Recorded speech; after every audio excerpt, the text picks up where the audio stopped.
नमस्कार दोस्तों। एक गांव से कुछ दूरी पर एक महाधूर्त साधु और उसके 4 मस्त मुस्टंडे चेले धूनी जमा कर बैठे थे। साल भर में ही उन्होंने एक तरफ अपनी साख प्रतिष्ठा बना ली। लोगों को उनके कपट का कुछ भी सुराग नहीं लगा। उसी गांव में एक ब्राह्मण भी रहता था, निपट अकेला। उसके पास 5 बहुमूल्य रत्न थे। वह 5 वर्ष के लिए व्यापार की खातिर प्रदेश जाना चाहता था। 7 पीढ़ियों के पुश्तैनी रत्नों को न तो वह बेचना चाहता था और न ही साथ ले जाने का खतरा मोल लेना चाहता था। इसलिए वह 5 रत्नों को डिबिया में रखकर उस पहुँचे हुए महाधूर्त महात्मा के पास ले गया। बार बार मना करने के बाद अंत में महात्मा मान ही गए। कहने लगे, हम तो हाथ लगाएंगे नहीं, तेरी जहाँ इच्छा हो झोपड़ी में गड्ढा खोद कर गाड़ दे। ब्राह्मण ने फिर वैसा ही किया। 4 वर्ष बीतने के दौरान चारों चेलों और महात्मा ने अपनी एक एक आंख परस्पर फुड़वा ली, सिर मुंडवा लिए और झोपड़ी का द्वार भी बदल दिया। 5वें बरस जब ब्राह्मण लौटा तो एक बार तो वह सबका हुलिया देखकर असमंजस में पड़ गया। आखिर डरते सहमते उसने महात्मा से 5 रत्नों की मांग की तो चेलों ने उसकी पिटाई करके उसे वहां से खदेड़ दिया। रोता हुआ ब्राह्मण अपने घर पहुंचा। पहुंचे हुए महात्मा की बुराई अब वह किस मुंह से करता। लोग उसकी बात मानने को तनिक भी तैयार न होते। रात को सोते समय वह पगलाया सा बकने लगा, हाय मेरे 5 रत्न, हाय मेरे 5 रत्न। उसके इस तरह चिल्लाने से पड़ोस में सोती हुई सेठानी की नींद उचट गई। दासी भेजकर ब्राह्मण को बुलाया। आप बीती सुनी, आश्वस्त करते हुए कहने लगी, चिंता न करो पंडित जी, सवेरे 4 घड़ी दिन चढ़ने पर तुम्हारे 5 रत्न दिलवा दूंगी। दुखी ब्राह्मण को सचमुच उसकी बात पर न जाने क्यों विश्वास हो गया और वह घर पहुंचते ही गहरी नींद में खर्राटे भरने लगा।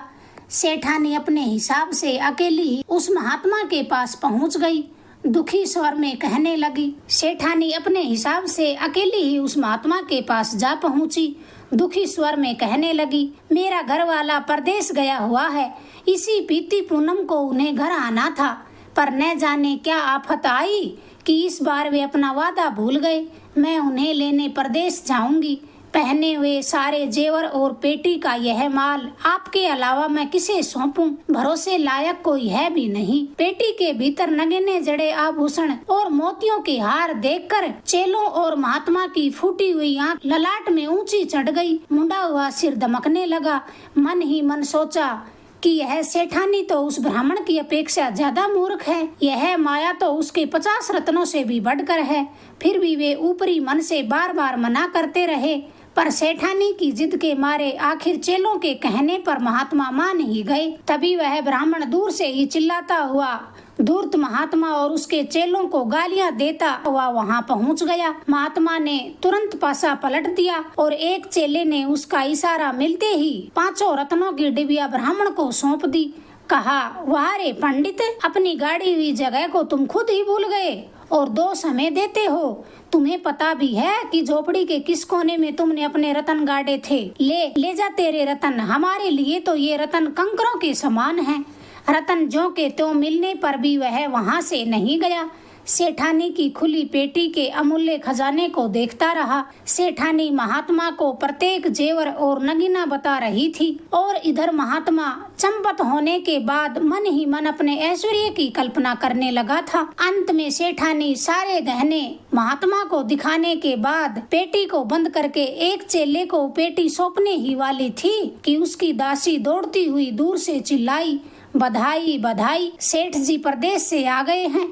बधाई के लालच में उसके साथ 8-10 युवक भी दौड़े चले आ रहे थे। सेठानी ने झट पेटी ब्राह्मण को सौंप दी और महात्मा के चरण छूकर कहने लगी, आपके आशीर्वाद का यह फल तो मैंने सपने में भी नहीं सोचा था। तब तक दासी और साथ में आए नौजवानों ने चारों ओर से उन्हें घेर लिया। एक युवक तैस में आकर कहने लगा, सेठानी जी के मना करने पर तुम्हारे बाने का मान रख रहे हैं, वरना मुंडे हुए सिर फोड़कर ही दम लेते।